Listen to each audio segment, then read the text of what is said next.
ఇంకా కొబ్బరి నీళ్ళు హెల్దీ అన్నారు కదా అని కొంతమంది ఒకటే రోజు ఒక 1 లీటర్ అయినా తాగేసే వాళ్ళు ఉన్నారు. Right. ఇప్పుడు ఎక్కువ అయిపోయింది ఆ కాన్షియస్నెస్ కానీ Right. ఇంట్రెస్ట్ కానీ క్యూరియస్ అయిపోయారు. రైట్. సో ఎంత తాగాలి, ఏ టైంలో తాగాలి, పరిగడుపున కూడా కొంతమంది తీసుకుంటున్నారు, ఫుడ్తో తీసుకుంటున్నారు. అసలు దీనికి ఏమన్నా టైమింగ్స్ ఉంటాయా?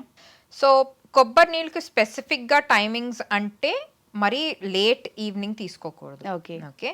సో అంటే 5 తర్వాత తీసుకుంటే ఎందుకు అంటే it's like a natural diuretic. Diuretic అంటే మనకి యూరిన్ అనేది కొంచెం ఈజీగా అవుతుంది అనమాట. అది డయూరెటిక్ అంటే.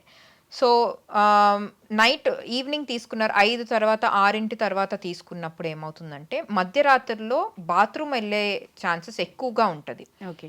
ఎస్పెషలీ పెద్దవాళ్ళు అంటే 50 సంవత్సరాలు దాటి 60 సంవత్సరాలు దాటిన వాళ్ళకైతే ఈ కోకోనట్ వాటర్ అనేది మార్నింగ్ పూట తీసుకుంటే బెటర్. కొంతమంది ఎంటీ స్టమక్ మీద తీసుకుంటారు. ఎస్, పర్వాలేదు, తీసుకోవచ్చు.